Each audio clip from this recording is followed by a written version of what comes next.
Hello, welcome. അപ്പോൾ എല്ലാവർക്കും എൻ്റെ ചാനലിലേക്ക് സ്വാഗതം. ഇത് നമ്മുടെ ഫസ്റ്റ് വീഡിയോ ആണ്. എഡ്യൂക്കേഷണൽ ആയിട്ടുള്ള നമ്മൾ nursing education related first video ആണ്.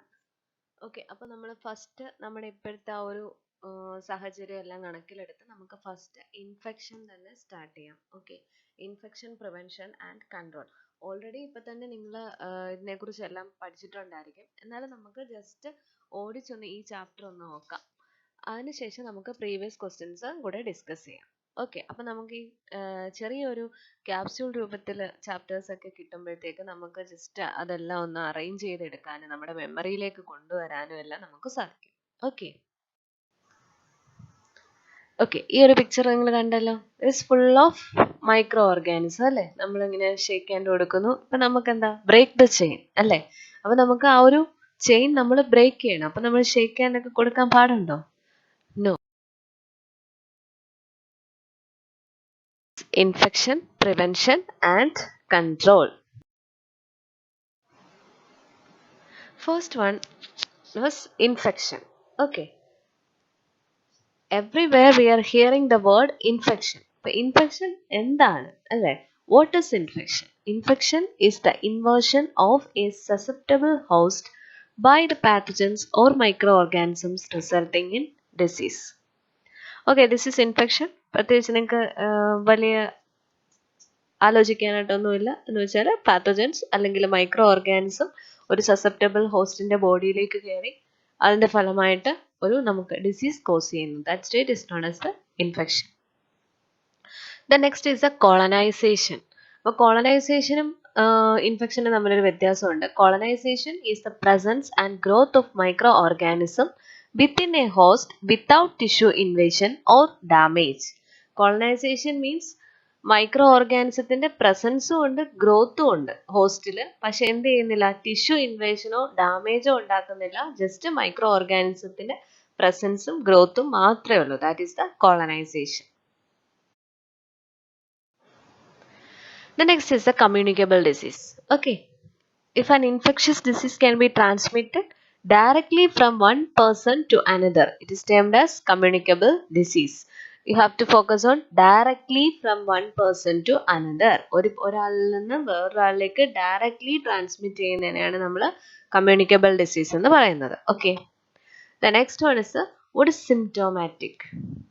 Okay, symptomatic means പാത്തജൻസ് വന്നു മൾട്ടിപ്ലൈ ചെയ്തു ക്ലിനിക്കൽ സൈൻസ് ആൻഡ് സിംറ്റംസ് അല്ലേ പ്രൊഡ്യൂസ് ചെയ്യുന്നു. That is known as the symptomatic. അപ്പോൾ ഒരു ഇൻഫെക്ഷൻ സിംറ്റംസ് വരുവാണ് അപ്പോൾ അല്ലേ. അപ്പോൾ ഒരു പേഴ്സൺ ഒരു ഇൻഫെക്ഷൻ ഉണ്ട്. അപ്പോൾ എന്ത് ചെയ്യുന്നു, ക്ലിനിക്കൽ സൈൻസ് ആൻഡ് സിംറ്റംസ് കാണിക്കുകയാണെങ്കിൽ that is symptomatic. Okay, the next is asymptomatic. Asymptomatic, from the name itself you can understand that if the clinical signs and symptoms are not present, the illness is termed as asymptomatic. Okay, it is very important. The examinale essay ആട്ടം short answers ആട്ടം കുറേ പ്രാവശ്യം ചോദിച്ചിട്ടുള്ളതാണ് chain of infection. Okay, it's very important. Now we are practicing break the chain. This is the chain of infection. First one is the infectious agent. Okay, whatever is causing the disease, it may be the microorganism, pathogens, virus, fungus അല്ല. ഇപ്പം നിങ്ങൾ black fungus ഒക്കെ കേൾക്കുന്നില്ല, അതുപോലെ ഏതാണോ ആ ഒരു infectious agent അതിനെയാണ് നമ്മൾ സ്റ്റാർട്ട് ചെയ്യുന്നത്. Okay, infectious agent then comes to the reservoir. Reservoir means എവിടെയാണോ ഈ ഒരു ഇൻഫെക്ഷ്യസ് ഏജന്റ് വന്ന് കോളനൈസ് ചെയ്ത് മൾട്ടിപ്ലൈ ചെയ്യുന്നത്, that is the reservoir. Then comes the portal of exit. ഇപ്പോൾ റിസർവോയർ മൾട്ടിപ്ലൈ ചെയ്തു, പിന്നെ അതിനുശേഷം ഒരു പോർട്ടൽ ഓഫ് എക്സിറ്റ് വേണം അല്ലേ. ആ ഒരു ഇതിന് ഒരു എക്സിറ്റ് ചെയ്ത് വേണം എന്ത് ചെയ്യാൻ, വേറൊരു ഹോസ്റ്റിലേക്ക് പോകാൻ. That is the portal of exit. It may be the blood ആവാം അല്ലേ, യൂറിനറി ട്രാക്ട് ആവാം, അപ്പോൾ എവിടെയായാലും ആവാം. Then next is the mode of transmission. അപ്പോൾ ആ പോർട്ടൽ ഓഫ് എക്സിറ്റിന് മോഡ് ഓഫ് ട്രാൻസിഷൻ വഴി എങ്ങോട്ട് പോകുന്നു, portal of entry. Portal of entry to the susceptible host. Okay, it is a very important, that is the chain of infection. It is a modes of transmission. അപ്പോൾ നമ്മൾ chain of ഇൻഫെക്ഷനിൽ തന്നെ പറഞ്ഞു modes of transmission. അപ്പോൾ modes of transmission ആണ് നമ്മൾ prevent ചെയ്യുന്നത്. Okay, modes of transmission First one is a direct contact. Direct contact means it is transferring from one person to another person directly. The next is a indirect contact. Indirect contact means through the contaminated articles, for example needles. Okay, the next is a droplet infections, then airborne, then vehicles, then vectors. These are the other mode of transmissions. Then next is important, that is the course of infections by stage. A different stage, one infection. If a person got an infection, that infection goes through different stages. Okay, now we can see what are the different stages. First is the incubation period. Okay, that is interval between the entrance of pathogen into the body and appearance of first symptom. അപ്പോൾ നമ്മുടെ ബോഡിയിൽ ഒരു pathogen enter ചെയ്ത് first symptom കാണിക്കുന്ന ആ ഒരു ഇന്റർവെല്ലിനെയാണ് നമ്മൾ എന്ത് പറയുന്നത്, ഇൻക്യുബേഷൻ പീരീഡ്. അപ്പോൾ ആ ഒരു പാത്തജൻ ബോഡിയിലേക്ക് വന്നു, ഫസ്റ്റ് സിംറ്റം അപ്പിയർ ചെയ്യുന്നു അല്ലേ, ബോഡിയിൽ കയറി അതിനുശേഷം അത് നമ്മുടെ ബോഡിയിൽ ഇരുന്ന് അടുത്ത ഒരു നമ്മുടെ ഫസ്റ്റ് സിംറ്റം എപ്പോഴാണോ അപ്പിയർ ചെയ്യുന്നത് ആ ഒരു ഇന്റർവെല്ലിനെയാണ് നമ്മൾ ഇൻക്യുബേഷൻ പീരീഡ് എന്ന് പറയുന്നത്. ഫോർ എക്സാമ്പിൾ ഇൻഫ്ലുവൻസ ആണെങ്കിൽ 1 to 4 days, അല്ലെ ചിക്കൻ പോക്സ് ആണെങ്കിൽ 14 to 16 days അല്ലെ. അപ്പോൾ ഇൻക്യുബേഷൻ പീരീഡിലൊക്കെ പേഷ്യൻ്റ് എന്തായിരിക്കും, ചിലപ്പോൾ ഇൻഫെക്ഷ്യസ് ആയിരിക്കും. Next is the prodromal stage. First is the incubation stage. The next is the prodromal stage, that is interval from onset of non-specific signs and symptoms to more specific signs and symptoms. Okay, that is interval, non-specific ആയിട്ടുള്ള signs and symptoms ഇന്ന് more specific ലേക്ക് നമ്മൾ വരും. That is the prodromal stage. അതായത് for example നമുക്കിപ്പോൾ എന്താ chicken box വരാണ് അല്ലെ, chicken box വരുമ്പോൾ എൻ്റെ ഫസ്റ്റ് ഒരു non specific signs and symptoms എന്ന് പറഞ്ഞാൽ നമുക്ക് ഫീവർ, ഹെഡ് ഏക്ക് അതൊക്കെ കാണും. ദെൻ അത് കഴിഞ്ഞിട്ടാണ് നമുക്ക് ഈ വെസിക്കിൾസും കാര്യങ്ങളൊക്കെ വരുന്നത് അല്ലേ. That is the prodromal stage. This is the illness stage. From the name itself you can understand that the patient manifest the signs and symptoms specific to the type of infection. ഏത് infection, for example ഇപ്പോൾ പേഷ്യൻറ്റിന് moms ആണ് വന്നിട്ടുള്ളതെങ്കിൽ അതിൻ്റെ specific ആയിട്ട് parotid gland enlargement അതുപോലെ swelling ഒക്കെ കാണും. Okay, അങ്ങനെ ഏതാണോ ആ ഒരു ഇൻഫെക്ഷന് സ്പെസിഫിക് ആയിട്ടുള്ള സൈൻസ് ആൻഡ് സിംറ്റംസിലേക്ക് പേഷ്യൻ്റ് എത്തുന്ന ആ ഒരു സ്റ്റേജിനെയാണ് നമ്മൾ ഇൽനെസ് സ്റ്റേജ് എന്ന് പറയുന്നത്. The next is the convalescence. Convalescence means interval when acute symptoms of the infection disappear. Okay, നമുക്ക് ആ വന്ന ഇൻഫെക്ഷൻ്റെ എല്ലാ അക്യൂട്ട് സിംറ്റംസ് ഡിസപ്പിയർ ചെയ്യുന്ന ആ ഒരു സമയത്താണ് നമ്മൾ കൺവാൽസൻസ് എന്ന് പറയുന്നത്. അപ്പോൾ നമ്മൾ ഇത്രയും സ്റ്റേജസ് ആണ് പറഞ്ഞത്. First one is the incubation period, then prodromal stage, then illness stage, then convalescent stage. Then we move on to the nosocomial infections. This is very important. നമ്മുടെ എക്സാമിന് ഷോർട്ട് ആൻസേഴ്സ് ഒക്കെ ആയിട്ട് ചോദിച്ചിട്ടുണ്ട് നോസോകോമിയൽ ഇൻഫെക്ഷൻസ്.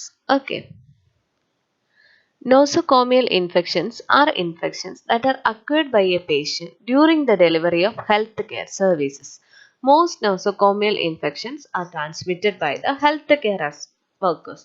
അപ്പോൾ nosocomial infections means നമ്മൾ ഹോസ്പിറ്റലിൽ admit ആയിരിക്കുന്ന സമയത്ത് നമുക്ക് ഹോസ്പിറ്റലിൽ നിന്ന് കിട്ടുന്നു അല്ലേ, hospital acquired infection or A health care acquired infection. Okay, നമുക്ക് ആ ഒരു ഹോസ്പിറ്റലിൽ നിന്ന് നമുക്ക് കിട്ടുന്നു അല്ലെ നമ്മുടെ ഹെൽത്ത് കെയറുമായിട്ട് ബന്ധപ്പെട്ട് നമുക്ക് കിട്ടുന്ന ആ ഒരു ഇൻഫെക്ഷനെയാണ് നമ്മൾ നോസോകോമിയൽ ഇൻഫെക്ഷൻ എന്ന് പറയുന്നത്. അപ്പോൾ നമ്മൾ നോസോകോമിയൽ ഇൻഫെക്ഷൻ പറയുമ്പോൾ തന്നെ iatrogenic ഇൻഫെക്ഷനോട് പറയണം. Okay, iatrogenic infections means the infection that we are getting from diagnostic or therapeutic procedures. Then sites and causes of nosocomial infections. അപ്പോൾ നമ്മൾ ഹൈലി നല്ല ഒരു സ്റ്റെറൈൽ പ്രൊസീജിയേഴ്സും സ്റ്റെറൈൽ അസെപ്റ്റിക് ടെക്നിക്സും ഒക്കെ യൂസ് ചെയ്താൽ നമുക്ക് നോസോകോമിയൽ ഇൻഫെക്ഷൻസ് ഒരു പരിധിവരെ നമുക്ക് തടയാൻ പറ്റും. Okay, that is a urinary tract. അപ്പോൾ യൂറിനറി ട്രാക്റ്റിൽ എങ്ങനെയൊക്കെ ഇൻഫെക്ഷൻസ് വരാം, that is insertion of urinary catheter. Urinary catheter insert ചെയ്യുന്ന സമയത്ത് അല്ലെങ്കിൽ യൂറിൻ കത്തീറ്ററിൽ എന്തെങ്കിലും ബ്ലോക്ക് ഉണ്ടെങ്കിലോ ഒക്കെ എന്തെങ്കിലും may cause infections. Then improper hand washing techniques, contaminated catheter, tube and bag, failure to use aseptic techniques, reflex of urine from bag to bladder. Okay, the next is the respiratory tract. അങ്ങനെയാണ് aspiration in unconscious patient, contaminated endotracheal tubes, contaminated instruments, contaminated catheters, failure to use aseptic technique. The next is the alimentary tract, improper hand washing technique in food handlers, improper hand washing techniques during tube feeding, contaminated food, contaminated water, contaminated nasogastric tube, failure to use aseptic technique. Well, then next, surgical wounds, improper hand washing techniques, improper skin preparation, improper sterilization of instruments and dressing materials. The next is failure to use the. Okay, then bloodstream infections. നമുക്ക് ഹോസ്പിറ്റലിൽ നിന്ന് കിട്ടാവുന്ന common ആയിട്ട് infection ആണ് blood stream infections. അപ്പം നമ്മൾ നല്ലതായിട്ട് സൂക്ഷിച്ചില്ല എന്നുണ്ടെങ്കിൽ there may be cause of it may result in septicemia. Okay, then contaminated intravenous fluids, tubes or needles, then improper care of needle or insertion, improper hand washing technique.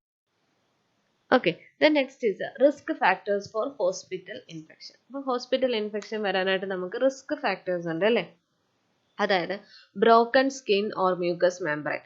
Actually നമ്മുടെ skin intact ആണെങ്കിൽ it's okay, but if there is a cut or wound, it will increase the risk for an infection. Then obstructed urine outflow. Obstructed urine outflow means the growth of microorganism will increase. Okay, then next is the decreased mobility, then reduced hemoglobin level, then neonates. Okay, because the immune system is not allowed well developed. Then aged patients, that immunosuppressed. Okay. Then impaired defense mechanism, then major invasive procedures. So these are the risk factors for hospital infection. The next we can see the healthcare associated infection, including that is the CLABSI, that is central line associated bloodstream infections. Then COTI, that is catheter associated urinary tract infections.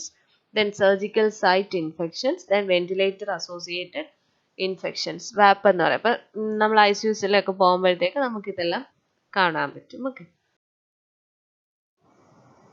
the next is prevention of hospital infection. This is also important. That is proper hand washing techniques, then use of proper sterilization of instruments and dressing materials. The next, proper care of needle insertion site, isolation of patients having communicable diseases, careful and appropriate use of instruments, proper disinfection of excreta and okay, then proper and regular surveillance of infection. That is, in our hospitals there is infection control team is there. Okay, then general hygiene, then exclusion of carriers, use of vaccines, then wearing gloves when handling secretions and excretions, then wearing gowns if there is danger of soiling clothes with body substances, then placing discarded soiled materials in moisture proof refuse bag. Okay, then we can discuss the previous questions. Okay, already we have discussed most of the answers here. That is prevention of a cross infection in hospital, that we have discussed. Then chain of infection, അത് essay ആയിട്ടാണ് ചോദിച്ചിരിക്കുന്നത്. Then next is 6 principles of surgical asepsis. അപ്പോൾ medical അസെപ്സിസും സർജിക്കൽ അസെപ്സിസും separate ഒരു video ആയിട്ട് ചെയ്യാനാണ് ഞാൻ ഉദ്ദേശിച്ചിരിക്കുന്നത്. Okay, the next, define nosocomial infection. What are the methods of transmission of infection? Discuss the role of nurse in hospital infection control. This is the first essay in the previous question. Okay, what are the universal safety precautions? Then 4 principles of biomedical waste management. Okay, that will discuss in the next video. Okay, hope you all are understand this. Then in the next video we can see with the medical asepsis, surgical asepsis and biomedical waste management. Okay, thank you.